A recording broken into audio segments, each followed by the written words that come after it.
Yo, what's good YouTube? Welcome back to another video. Now, in today's video, this is going to be an insane one, exactly how I'm prepping for Q4. Apologies for not uploading for the past month. I've been away, really just focusing on getting this brand built. I'm going to be returning to documenting that brand as well because we're still going on it. But yeah, you guys can see here some of the Q4 results. Last year, we did about 15,000 orders. We managed to get 10,000 order plaques between two stores, which yeah, Q4 carried us over to that mark. But yeah, anyways, jumping straight into it. Now, the biggest lessons that I learned from last Q4, so you guys can just take these lessons and not fucking do them yourself, because a lot of issues that went on last Q4 that prevented us from scaling even harder. The first one being, start your Black Friday sale early. I guarantee if you guys aren't running like a huge DTC brand where you're collecting like emails at a large scale and you have like a high repeating customer rate, start your Black Friday sale early. You're not going to be getting sufficient impressions to the point that people are going to like fully recognize you as a brand. So therefore you can take advantage of that, and you take advantage of it by starting your Black Friday sale on the 2nd of November, leading straight on from Halloween. So that's the first biggest lesson we learned. We started ours way too fucking late. We started like a week before. We left a lot of money on the table. The second one, start prep early and be consistent. Obviously, this is a pretty obvious one. I'm assuming a lot of you guys who are watching this video, you don't have huge brands. Maybe you don't even have a winning product coming into Q4. I guarantee if you guys lock in now, like Q4 is a completely different time period. If you know what you're doing, like if you have the correct guidance and you're able to implement stuff at a somewhat fast rate, you guys can take advantage of Black Friday, whether you're at fucking $0 now, whether you're at 10K a day, it doesn't matter. Everyone can reap the rewards of Black Friday, but you just have to start prep now. You ideally should have started it months ago, but you know, you can't fucking, no point crying over spilt milk now. And I'm going to be breaking down in a minute what exactly your prep should be looking like, exactly what I'm doing at the moment, because I don't run huge 200K, 300K day brands like we're doing, you know, decent 5-figure days at the moment. I'll show you guys the some of our ads manager results. For the most part, focusing on specific tasks, which I'll give you guys so you can just take them and just fucking replicate them for yourself. Another big lesson that we had to learn the hard way is BFCM, which is just Black Friday, Cyber Monday.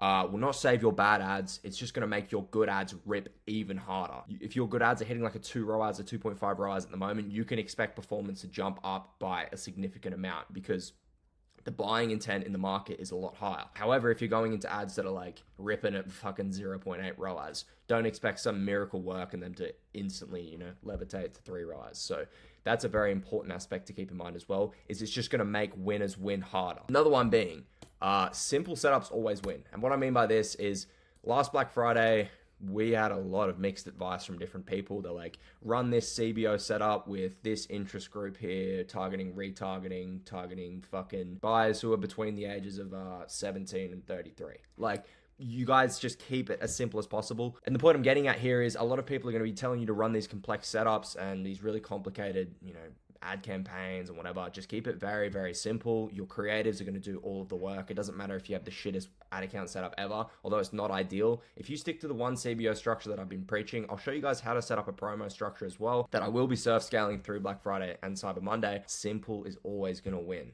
So that's just another thing that we had to learn, unfortunately. Okay, making sure you have set KPIs in place and you're not scaling unless you hit them sounds super straightforward, but so many brands, and even we did it last year, where we're like, yeah, it's fucking Q4, let's just rip budgets even though we're beneath our target ROAS. What happens then is, lo and behold, you get to the end of Q4 and you're doing your P&L sheets, or you're looking back and at how much money you actually made. The revenue is significantly higher than the amount of profit. It's so important to keep your margins leaner so you can make more cash. I might just sound like I'm chatting shit here, but the amount of people that do that is absolutely insane. Another big one is because of the high CPMs, like people just think Q4 is just a lot more buyers.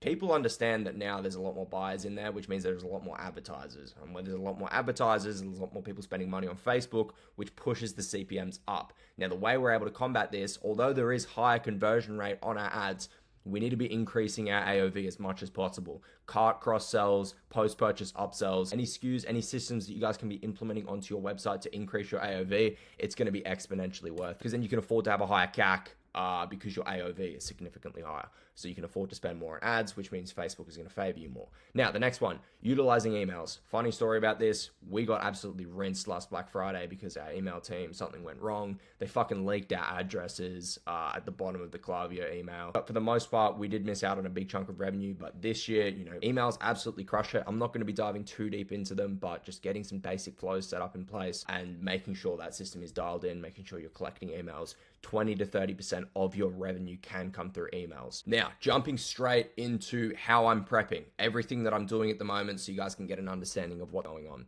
So, when it comes to making creatives, you still want to be testing creatives as normal, all right? You still want to have your ideal avatars in place. You still want to be targeting them. You can, however, bring in the exemption of like gifting and really lean into those ads. But for the most part, the overall structure is going to remain the exact same. And what I mean by this is if you are over $1,000 USD daily, testing 6+ 322s a week, really focusing on quality here, intent testing, completing those positive feedback loops, which I've been preaching, and then increasing your ad hit rate, because this is what you'll see. I said down here, track your ad hit rate. If you're posting 50 322s a week and your hit rate's 1% as compared to the person who's posting 10 ads a week at a 10% hit rate, you can kind of do the math there and see which one's going to make more money long term. Also, the second method, intent testing, way more sustainable. And when it comes to actually involving media buyers, then you can have everything laid out really nice so they can, come into a well-organized ad account rather than just shit getting sprayed everywhere.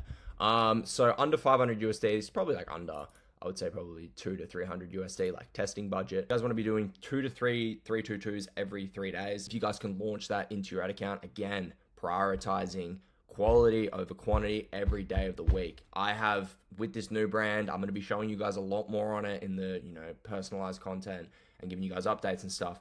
You're really going to see the benefits of testing with intent as compared to just testing crazy volume. We're still running the same thing, one CBO, separate ads by concept. We're going to be separating 322s by ad set as well.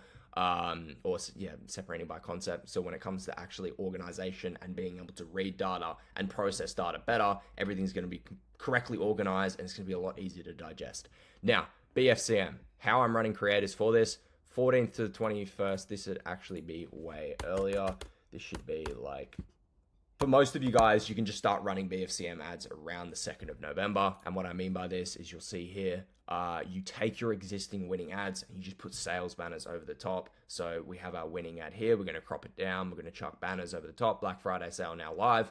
Our offer down here, 40% off site-wide, 50% off site-wide, buy one, get one free, whatever. You're going to put your offer here on the creatives and you're going to separate that and you're going to launch them in their own promo campaign. Now, moving on to CRO. CRO, conversion rate optimization. As you guys can see here, some of the results we had last year through November was absolutely fucking insane. Our conversion rate was just nuts. The reason why we were able to do this is just really focusing on the points of highest leverage. Now, a lot of you guys think conversion rate is purely based on the offer and the website. It's not. Most of it's done in the ads, and again, really prioritizing the customer experience rather than just focusing on the metric of conversion rate itself.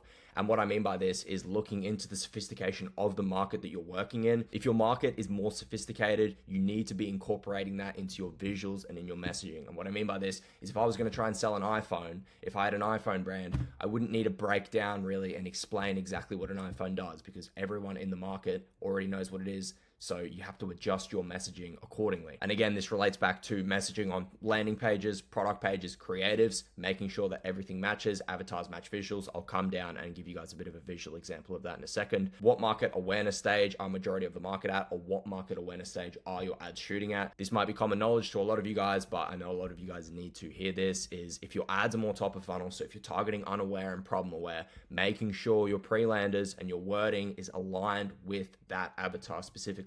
If you're trying to target bottom of funnel avatars with top of funnel ads, that's when shit just starts to get messy. So making sure everything's aligned, that's how you start to get very, very good control over your conversion rate, and also your ads start to perform better as a whole. In the earlier stages, when you are launching your product, there's two strats you can take, the blue ocean strat and the purple ocean strat. Now, the blue ocean strat is just going in with a new product into like a completely fresh audience. The purple ocean strat is just taking a product that is already existing, already working, and then finding sub angles underneath that. A good example of this is these GLP-1 patches. they recently got the packaging updated due to, I think it was like some lawsuit or something, or they came into some strife.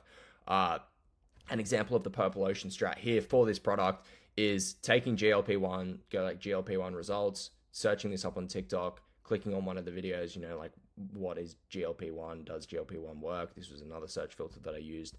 And then looking through the comments, you can see here, the main angle everyone is taking is the weight loss angle. So that would be the main like market that's pretty or the angle that's saturated, you could say. And then we read here, there's another comment. Are you seeing a change in people with ADHD? I swear it quiets my brain. If you look up, GLP-1 has a positive effect on ADHD. So that could be a potential angle that we tap into. We look it up on ad library, do a bit of cross-referencing, GLP-1 ADHD. We don't see any people running that. So that could be a potential avatar that we use or target. We just have to make sure that there's actually a desire within that market. We can't create market desires. We have to make sure they exist first. But for the most part, ADHD is always going to be an issue to certain people. So therefore, this angle should always exist. It doesn't matter what product you're trying to sell. And when it comes to after launch, like tailoring your LPs around certain ads. So we take ours off the top spending ad, and you'll see what I mean here. You can see here, ad count from today. This ad is sitting at a 2.8 ROAS at almost $1,000 spent, as these two are sitting at lower spend, but they are sitting at higher ROASs. We want to take this avatar as the winning avatar, and then use this and use that level of market awareness to build a product page and stuff tailored around that specific one. And that's honestly the reason why we're able to get these conversion rates here, is because our ad on our creative, it was targeting mums, the visuals were mums, the messaging was suitable towards mums. Like, we're not using Gen Z slang or anything on our ads because it's, you know, more at the older demographic of people, and the exact same thing is on the website. You pair those two together, and that's how you're able to get significantly high conversion rates. Now, offers and promotions, pretty simple here. You guys can run a bunch of sales through Q4. That's the whole point. I'm going to be running Halloween sale straight into the Black Friday sale, starting out on the 2nd of November. You guys can start Halloween sale like 2 weeks before. And then after BFCM, we're jumping straight into the Christmas sale.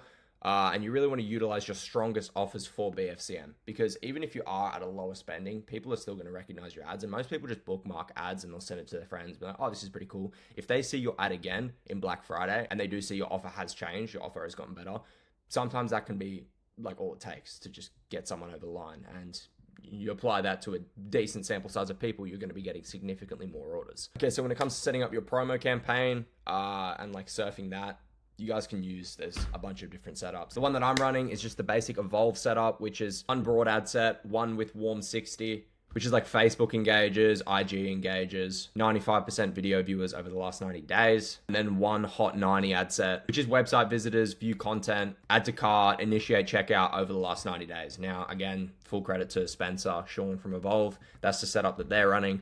And I'm just going to be taking that setup and implementing it myself because it sounds pretty good. Anyways, this is the Q4 video, first video back. If you guys have any other questions, message me on Instagram. I'm going to be coming out with as much content as I possibly can through Q4 now that everything's kind of running as the way I want it to. Like, any questions, message me over there. But for the most part, I'm rooting for all you boys. Let's have a crazy Q4. It's like a week away. So yeah, see you guys in the next one.